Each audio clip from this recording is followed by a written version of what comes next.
Got pissy and damaged my car. Got her a £2,000 fine. Her car crushed and her tenancy put into question. I live in a maisonette house in the UK, a 4 in a block, and the only parking is on street. I recently got my license and put onto a parent's insurance to keep costs low. That's where this story starts. I have this neighbor who is an awful driver, crashed at least 2 cars, and who also fly tip abandon rubbish in their gardens, blocking our fire escape. This is all relevant information. I parked my car outside one day, on street parking, and she pulled up right behind me, blasted her horn and started swearing at me to move out of her space, opened my door and threatened to smash my car up. I locked my car and went inside ignoring her. I looked out the window and she parked her car on my bumper, then placed another car she owns on my other bumper, causing slight paint damage and making sure I couldn't get to work the next day. This continued for a few weeks, her parking right on my car, or parking her 2 cars over 4 spaces. Keep in mind, I own my house and she rents hers, meaning we have parking rights over her due to having the parking passes. I had enough of this after a while. I ran the license plate for both of her cars through a website that tells you the MO status of a vehicle. Car 1, mode. Car 2 MO expired. What this basically means is the car cannot be driven or even on public land, and I had the information I wanted. I called up the council, whose authority it is to report the car, and told them about an abandoned vehicle parked outside my house, on restricted parking times. They got back to me and told me they had passed it on to the police. I then decided to phone her landlord about her fly tipping in the back garden. He came, spoke to me, and my parents investigated and put her lease into contest because she had blocked our escape route and left the stuff abandoned.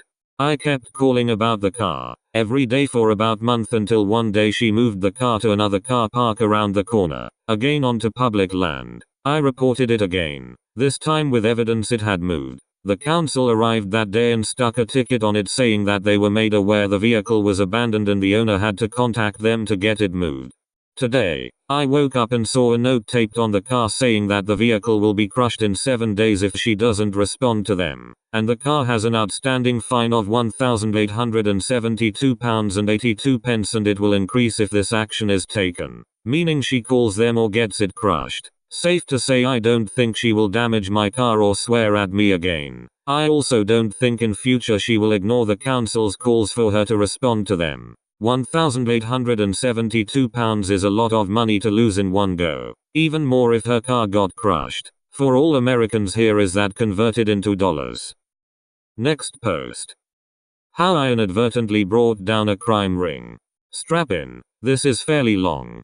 This all happened in 2008. I was 18. I had just gotten a job at a new restaurant basically next door to me the summer after I graduated high school. The owner of the restaurant, we'll call him Ken, was an immigrant from Syria. Relevant later in the story. Ken had spent most of his life in the States managing restaurants in Boston, but moved to our area to help some of his family with their struggling business. In the beginning, things were going well. We had a steady flow of customers and some pretty good food. About a month in, however, things shifted. Ken bought a new Mercedes and house. I thought nothing of it, he just moved to the area 2 months prior. Then things got bad. He closed on his house and made his employees move everything for him. Servers, dishwashers, buses, everyone. He said if we didn't, we'd be fired. So we did. He then started taking vacations, and leaving his head chef, who has never even been in a professional kitchen before this job, in charge. He was overwhelmed and just told us all to fuck off when we had an issue. Fast forward 4 months. Ken is now not paying employees. We started losing a lot of help. It's almost the end of summer and in a few weeks I'd be quitting for college anyway. So I stuck it out. I started working 13-16-hour shifts 6 days a week, which promised good money. I was at this point promoted to head of house and got a raise, even though I wasn't being paid. I worked about 3 weeks that way, around 84-96 hours a week at $15 an hour. I then learned that one of my only friends there, a Mexican here on a work visa, had not been paid for over a month. He told me he was afraid of quitting because he didn't want to lose his visa like Ken told him would happen. I was livid. I took my uniform off and stormed to the front of the restaurant where Ken was. It was our dinner rush, which at this point meant 1 or 2 tables of people who'd probably never come back because the food was garbage. I demanded payment for the last 3 weeks, around $3,600, on the spot. He blew up, in front of everyone. Normally I'm passive and would back down, but not today. I was pissed. I told him that if he didn't pay me, I was calling the health board, the tax office. We were all getting paid under the table and no taxes were being filed on the business, and the police and have the place shut down the next day. He paid me. I gave the money to our dishwasher. He needed it more, and told him to take the rest of the night and tomorrow off. The next day, I called the immigration office in our area and explained our dishwasher's situation to see if they could help. I set up a meeting with them for him. I picked him up and away we went. When we get there, they asked if I could just fill out a statement to add to his file. Sure. I wrote everything. A few days later, I hear sirens. The restaurant is basically next door. Remember, I look outside and see Ken being handcuffed and put in the back of a squad car and the health department bolting the doors. I walk over to see what was going on. Ken was previously being investigated for fraud and my statement was the evidence that set the investigation over the edge. I read in the paper some months later about it. In the raid, they found his ledger which showed how much money he had been skimming from the business. Over 6 figures. And he was charged on that. Ken was getting deported back to Syria and the rest of the sister restaurants were getting shut down pending further investigation. They never reopened. So this is the story about how a fresh 18-year-old inadvertently brought down a minor crime ring in my area all because I was pissed they took advantage of a friend. This is a really interesting post. Not only did he get revenge, he took down a minor crime ring. Something even the police couldn't do. Well done to author if this is true. Next post. If you fuck with my mum, she will get you fired.